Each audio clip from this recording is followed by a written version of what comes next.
नमस्कार, मैं R K Saxena excellence mastermind coaching Rewa Madhya Pradesh के इस एजुकेशनल यूट्यूब चैनल में आप सभी लोगों का बहुत बहुत स्वागत और अभिनंदन कर रहा हूं।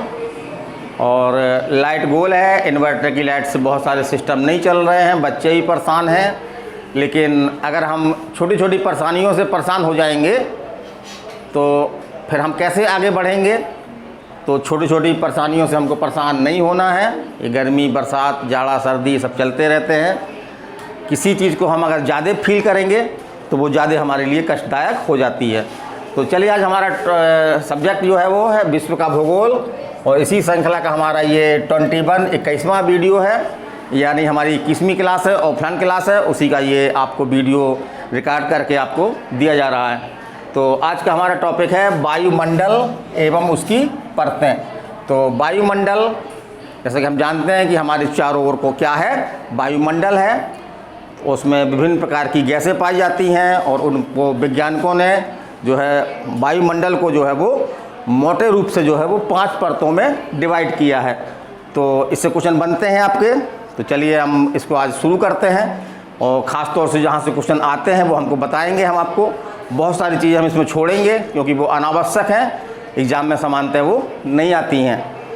तो चलिए हम चलते हैं पहले हम बात करते हैं वायुमंडल की। तो वायुमंडल क्या है? हमारे चारों ओर जो विभिन्न प्रकार की गैसें, धूल कण, आर्द्रता आदि को संयुक्त रूप से जो पाई जाती हैं उसी को हम क्या बोलते हैं? वायुमंडल। जैसे हम लोग यहाँ पे खड़े हुए हैं तो हमारे चारों तरफ खाली नहीं है ना, हमको दिख नहीं रहा है, लेकिन उसको हम क्या कहेंगे? वायुमंडल। बहुत सारी गैसें हमारे सामने हैं, है ना, लेकिन हमको गैसें दिखाई नहीं दे रही हैं। तो सामान्यतः गैसें दिखाई नहीं देती हैं तो हमको दिख नहीं रही हैं, लेकिन धूल कण वगैरह हम देखेंगे तो हमको कहीं कहीं पे धूल कण वगैरह हमको दिखाई देते हैं।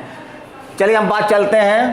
तो वायुमंडल तो आपको बता दिया हमने क्या है। फिर वायुमंडल में जो है विभिन्न प्रकार की गैसें पाई जाती हैं, और कौन सी गैस जो है वो कितने % मात्रा में पाई जाती है, सबसे अधिक कौन सी गैस पाई जाती है, तो उसके बारे में आज हमको बताने जा रहे हैं। तो वायुमंडल में जो है वो सर्वाधिक पाई जाती है आपकी 78% जो है वो क्या? नाइट्रोजन, है ना। तो इसको आप याद रखिएगा कि वायुमंडल में सबसे अधिक कौन सी गैस पाई जाती है। ये बड़ा पुराना क्वेश्चन है, छोटा क्वेश्चन है, सरल क्वेश्चन है। तो कौन सी? नाइट्रोजन। कितने %? 78%। उसके बाद दूसरा क्रम किसका है? तो दूसरा क्रम है आपका ऑक्सीजन का। ये 21, लगभग 21 है ना। 21 थोड़ा सा कम है पॉइंट में, लेकिन इसको लगभग हम 21 बोलते हैं। और कार्बन डाइऑक्साइड कितने %? 0.03%। 0.03%, माने बहुत कम मात्रा में। तो ये भी क्वेश्चन पूछा गया है कि वायुमंडल में जो है वो कार्बन डाइऑक्साइड कितने मात्रा में पाई जाती है, तो 0.03। इसको हम कैसे याद रखेंगे? चलिए गिनती करते हैं हम यहाँ से। 0 1, कामा को हम गिनेंगे 2, पॉइंट को, है ना, और इसको 3 लिख दिया। इस तरह से हम गिनती कर लेंगे तो हमको 0.03 ये शब्द जो है आपका याद रहेगा। और एक गैस आपकी आर्गन, ये भी पूछी गई है, तो 0.93% आर्गन पाई जाती है। इसके अलावा अन्य गैसें भी पाई जाती हैं। चलिए हम चलते हैं, अगला देखते हैं। वायुमंडल की सबसे भारी गैस कौन सी है? तो भारी गैस कौन सी है आपकी? नाइट्रोजन। भाई जो सबसे अधिक मात्रा में पाई जाएगी सबसे भारी मान लेंगे थोड़ी देर के लिए। जो चीज़ अधिक है मतलब सबसे अन्य से भारी है, जो चीज़ें कम है वो कम भारी हैं, जो अधिक है वो ज़्यादा भारी हैं। तो इसका हम याद रखेंगे कि नाइट्रोजन गैस अधिक भी है और भारी भी है। फिर एक शब्द आता है यहाँ पर आपका ग्रीन हाउस प्रभाव, है ना। तो ग्रीन हाउस प्रभाव के लिए कौन सी गैस उत्तरदायी है? तो ग्रीन हाउस प्रभाव के लिए कौन सी गैस उत्तरदायी है? Carbon dioxide. और क्यों उत्तरदायी है ये? क्योंकि कार्बन डाइऑक्साइड का नेचर क्या है? तापमान में क्या करती है? ये वृद्धि करती है। और ये हाउस, ग्रीन हाउस शब्द क्या है? तो जो ठंडे प्रदेश है ना, कोई ठंडा प्रदेश है तो वहाँ पे क्या होता था कि इतनी ज़्यादा ठंडी पड़ती थी कि सब्जी वगैरह उगाने में बड़ी दिक्कतें होती थीं, बल्कि सब्जी होती ही नहीं थी, क्योंकि अधिक ठंडी कारण से जो है वो पाला पड़ जाता था। तो वहाँ पे क्या किया कि ग्रीन चद्दर से जो है वो हाउस बनाए गए, ताकि उसमें कार्बन डाइऑक्साइड मात्रा जो बढ़ जाए और गर्मी हो, ताकि सब्जियां वगैरह उगाई जा सकें। तो यहीं से आपका ग्रीन हाउस शब्द लिया गया है ना। और वर्तमान में हमारा जो वातावरण है वो ग्रीन हाउस की तरह काम कर रहा है। माने हमारे वातावरण में जो तापमान में वृद्धि हो रही है तो वो उसका प्रभाव क्या माना जा रहा है, उसको क्या नाम दिया गया है, ग्रीन हाउस प्रभाव नाम दिया गया। तो ये एग्जाम में आपके आता है कि ग्रीन हाउस प्रभाव क्या है, तो वातावरण के तापमान में वृद्धि को ही हम ग्रीन हाउस प्रभाव कहते हैं। और इसके लिए उत्तरदायी गैस कौन सी है, तो हमने क्या बताया,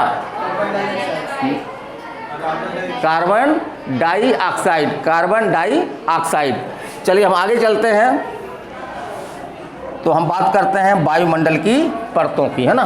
तो वायुमंडल की परतों की तो सम डाउट है, कई किताबों में कई तरह का मिलता है, लेकिन मुख्य रूप से अगर हम वायुमंडल की परतों को अगर हम देखते हैं तो मुख्य रूप से कितनी परतें हैं, 5 परतें हैं। कितनी परतें हैं, 5 परतें हैं। कौन कौन सी, पहली है क्षोभ मंडल, दूसरा समताप मंडल, तीसरा ओजोन मंडल, चौथा आयन मंडल और पांचवा बाह्य मंडल या बाहरी मंडल। तो कभी कभी ये क्रम भी आता है आपका कि धरातल से ऊंचाई की ओर जो परतें पाई जाती हैं उनका सही क्रम क्या है ना। तो सही क्रम यही है 1, 2, 3, 4 और 5। या सबसे निचली परत कौन सी है, तो क्षोभ मंडल है। सबसे ऊपरी परत कौन सी है, बाह्य मंडल है।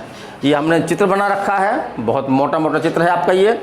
तो ये तो हम पृथ्वी है जहाँ पे हम बैठे हुए हैं। हम कहाँ बैठे हैं वर्तमान में, हम एक्सीलेंस मास्टरमाइंड कोचिंग रीवा के क्लास हॉल में, जो कहाँ पे है, Rama Govind palace, top floor, Sirmaur चौराहा, रीवा, मध्य प्रदेश में है। तो वहाँ पे हम बैठे हुए हैं। हम तो 4th फ्लोर में हैं, है ना। तो हमारे जस्ट ऊपर से तो पहली परत कौन सी है, क्षोभ, दूसरी समताप, तीसरी ओजोन, चौथी आयन और 5वीं बाह्य। अब हम इसको पढ़ेंगे और हम इस तरह से पढ़ेंगे कि जहाँ जहाँ से क्वेश्चन बनते हैं हम वही पढ़ेंगे। बाकी हमको वायुमंडल की परतों को पढ़ने का कोई शौक़ है नहीं, है ना, कोई शौक़ है नहीं। हम मतलबी हैं, स्वार्थी बनेंगे, है ना। हम सिर्फ वही पढ़ेंगे जो हमारे काम की है। तो चलिए पहली परत देखते हैं हम। पहली परत कौन सी है, क्षोभ परत है, क्षोभ मंडल है। तो एक तो क्वेश्चन आपका यही बनता है कि सबसे निचली परत कौन सी है, क्षोभ मंडल। इसको अंग्रेजी में क्या बोलते हैं, ट्रोपोस्फीयर, है ना। अंग्रेजी में क्या बोलते हैं, ट्रोपोस्फीयर, है ना। तो अंग्रेजी भी आप याद रखिएगा, ट्रोपोस्फीयर। और इसकी औसत ऊंचाई कितनी है, तो औसत ऊंचाई इसकी जो है वो 14 किलोमीटर है ना, 14 किलोमीटर। औसत इसलिए बोल रहे हैं कि कहीं पे इसकी ऊंचाई कम है, कहीं पे ज़्यादा है। तो इसकी औसत ऊंचाई कितनी है, 14 किलोमीटर। और इसको अन्य नाम भी हैं, इसको अधोमंडल या परिवर्तन मंडल ही बोलते हैं।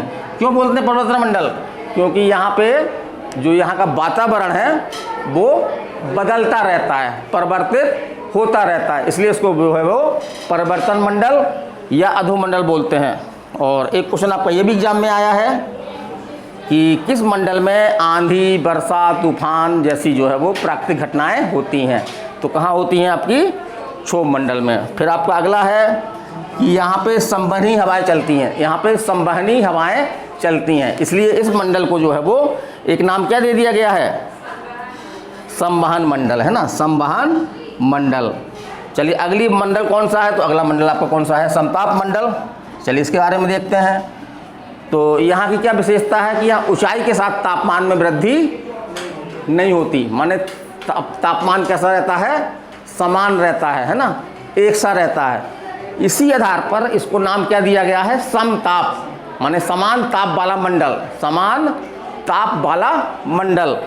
जबकि हम यहाँ क्षोभ मंडल में देखते हैं तो यहाँ ऊंचाई के साथ तापमान में क्या होता है, वृद्धि होती है, लेकिन समताप मंडल में वृद्धि नहीं होती है, तापमान समान रहता है, इसलिए इसको क्या नाम दिया गया है, समताप मंडल। फिर अगला देखते हैं, इसकी औसत ऊंचाई कितनी है, 60 किलोमीटर। औसत ऊंचाई कितनी है, 60 किलोमीटर।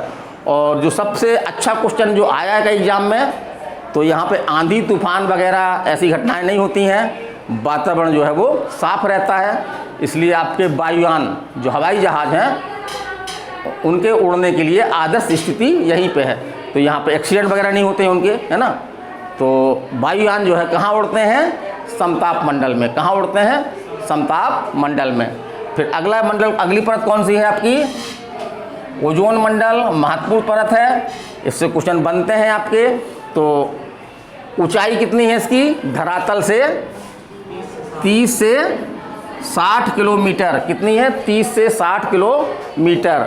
और इस मंडल में सबसे अधिक क्या पाया जाता है? Ozone gas. सूत्र क्या है? O3 है ना। ओजोन गैस की अधिकता के कारण जो है इसका नाम क्या पड़ गया? ओजोन मंडल पड़ गया। और ओजोन परत की मोटाई नापने के लिए जो इकाई का उपयोग होता है वो कौन सी इकाई है? डाप्सन। कौन सी? डाप्सन इकाई से जो है वो ओजोन की परत की जो है वो मोटाई नापते हैं। फिर अगला क्वेश्चन है कि ओजोन मंडल को पृथ्वी का सुरक्षा कवच कहते हैं। पृथ्वी का सुरक्षा कवच, है ना। तो ये क्वेश्चन एग्जाम में आया है कि पृथ्वी का सुरक्षा कवच किसको बोलते हैं? तो किसको बोलते हैं? ओजोन परत को या ओजोन मंडल को। और क्यों बोलते हैं? क्योंकि ये क्या करता है? ये सूर्य से आने वाली पराबैंगनी किरणों को, इसको हम अंग्रेजी में क्या बोलेंगे? अल्ट्रावायलेट किरणों को जो है वो रोकती है। यदि ये किरणें हमारे पृथ्वी पर आ जाएंगी तो इससे जो है वो जो जीव हैं, वनस्पति हैं, दोनों जो है बुरी तरह से प्रभावित होंगे।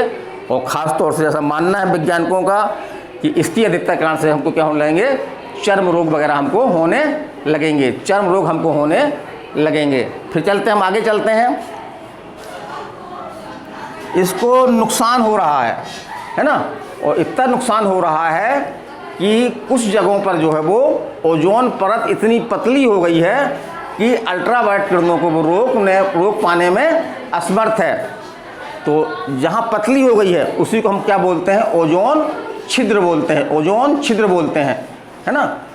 और ओजोन परत को सबसे अधिक नुकसान किससे है? तो वो है आपका CFC। और CFC का पूरा नाम क्या है? क्लोरोफ्लोरोकार्बन। क्या है? क्लोरोफ्लोरोकार्बन। और CFC का उपयोग सबसे अधिक किस उद्योग में होता है? तो प्रशीतक उद्योग में। जैसे कि अपने जो फ्रिज है ना, बढ़िया ठंडा पानी निकाल के पीते हैं जाके, बिल्कुल चिल्ड वाटर। तो फ्रिज में भी जो है वो इस तरह का CFC का उपयोग होता है आपका। और एक क्वेश्चन आपका ये है कि जो ओजोन छिद्र हो चुका है ना, ओजोन छिद्र हो चुका है, उससे नुकसान है, हमारा वातावरण जो है वो उससे प्रभावित हो रहा है। तो उसके संरक्षण के लिए हमने जो है वो 16 सितंबर को हम क्या मनाते हैं? ओजोन संरक्षण दिवस। क्या मनाते हैं? ओजोन संरक्षण दिवस। और चलिए अगली परत देखते हैं। अगली परत कौन सी? आपकी आयन मंडल है। तो इसकी औसत ऊंचाई कितनी है? 60 से 640 किलोमीटर। 60 से 640 किलोमीटर।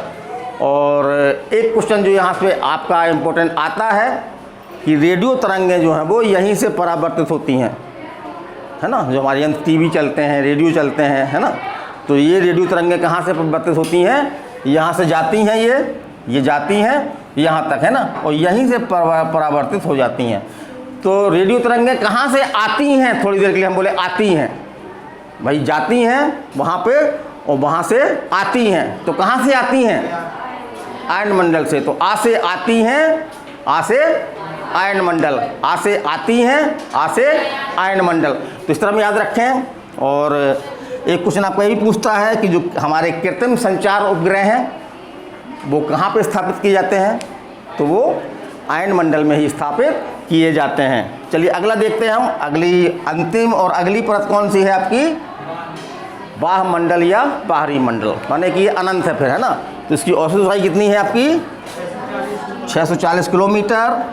और सबसे ऊपरी परत है, सबसे ऊपरी परत है। इसको अंग्रेजी में क्या बोलते हैं? एक्सोस्फीयर, है ना। एक्सोस्फीयर है।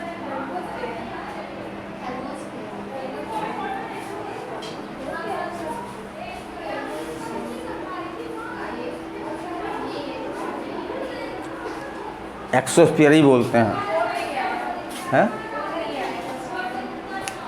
एक्सोस्फीयर, ये एक्सोस्फीयर है ना। तो ये हमारी छोटी सी क्लास थी, वायुमंडल की संरचना, वायुमंडल की परतें। छोटी क्लास थी लेकिन बड़ी महत्वपूर्ण क्लास है, इससे आपके क्वेश्चन बनते हैं। तो चलिए क्लास हम ख़त्म कर रहे हैं ये, और अगले वीडियो में फिर मिलेंगे आपको हम।